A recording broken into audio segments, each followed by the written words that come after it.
Iran और America के बीच तनाव अब एक ऐसे खतरनाक मोड़ पर पहुंच गया है जहां परमाणु युद्ध की आहट साफ सुनी जा सकती है।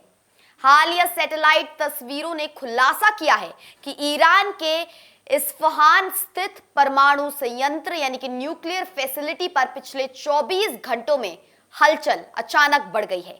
डोनाल्ड ट्रंप की ओर से मिल रही लगातार धमकियों और संभावित अमेरिकी हमले ने जो डर का माहौल ईरान में बना दिया है, वहां के सर्वोच्च नेता अयातुल्ला खामेनेई के प्रशासन ने अपने सबसे संवेदनशील ठिकानों की किलाबंदी भी इसी डर के कारण शुरू कर दी है।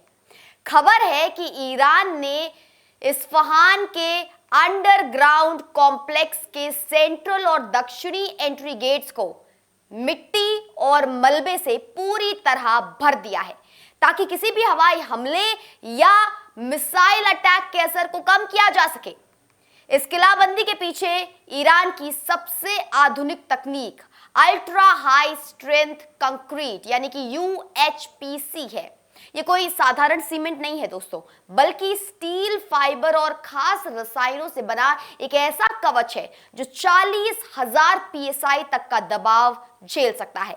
ईरान ने अपनी सुरंगों को इसी कंक्रीट से इतना मजबूत कर दिया है कि वे साधारण बमों के लिए अभेद बन गई हैं। Institute for science and international security की रिपोर्ट के मुताबिक ईरान का यह कदम उसके 408 किलोग्राम संवर्धित यूरेनियम को बचाने के लिए एक हताश कोशिश बताई जा रही है। दूसरी ओर अमेरिका के पास इस किलाबंदी को तोड़ने के लिए बंकर बस्टर मिसाइलें और GBU-57 मैसिव ऑर्डिनेंस पेनिट्रेटर यानी कि MOP जैसे महाविनाशक बॉम्ब है। 30,000 पाउंड वजनी ये जो बम है वो 200 फीट गहरी कंक्रीट की परतों को चीरने की क्षमता रखता है। इसे विशेष रूप से ईरान के फोर्दो और नतांज जैसे पहाड़ों के नीचे छिपे ठिकानों को तबाह करने के लिए बनाया गया है। पिछला हमला, जिसे ऑपरेशन मिडनाइट हैमर का नाम दिया गया था, इसी तकनीक की एक झलक थी जिसने ईरान के परमाणु कार्यक्रम को करीब 2 साल पीछे ढकेल दिया था।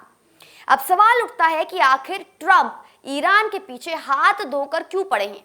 इसके 3 मुख्य कारण हैं। पहला, ट्रंप का मानना है कि ईरान ने पिछले दशकों में अमेरिका और इजरायल की सुरक्षा को खतरे में डाला है और वो सिविल प्रोग्राम की आड़ में चुपके से परमाणु बम बना रहा है। दूसरा, ट्रंप ईरान के बैलिस्टिक मिसाइल कार्यक्रम और मध्य पूर्व में उसके प्रॉक्सी गुटों जैसे कि हिजबुल्लाह और हमास के प्रभाव को पूरी तरह खत्म कर उसे सामरिक समर्पण यानी कि स्ट्रैटेजिक सबमिशन के लिए मजबूर करना चाहते हैं। तीसरा और सबसे महत्वपूर्ण, ट्रंप रिजीम चेंज या सत्ता परिवर्तन की ऐसी परिस्थितियां बनाना चाहते हैं जहां ईरान का वर्तमान नेतृत्व या तो उनकी शर्तों पर पूरी तरह झुक जाए या फिर आंतरिक विद्रोह के कारण सत्ता से बाहर हो जाए। ट्रंप प्रशासन अब ईरान को बिना किसी शर्त के समझौते की मेज पर लाना चाहता है, लेकिन ईरान का कहना है कि वो हमले की धमकियों के साए में कोई बातचीत नहीं करेगा। ट्रंप की मैक्सिमम प्रेशर पॉलिसी और ईरान की भूमिगत किलाबंदी ने दुनिया को एक ऐसे चौराहे पर खड़ा कर दिया है जहां एक छोटी सी गलती भी परमाणु विनाश का कारण बन सकती है। फिलहाल इस्फहान के बंद होते दरवाजे इस बात का सबूत तो जरूर है कि ईरान किसी भी वक्त बड़े अमेरिकी हमले की आशंका में सांसें रोके खड़ा है। फिलहाल के लिए हमारी इस खास रिपोर्ट में बस इतना ही। ऐसी और अपडेट्स के लिए और दुनिया भर की और जानकारी के लिए देखते रहिए सिर्फ और सिर्फ इंडिया न्यूज़। नमस्कार।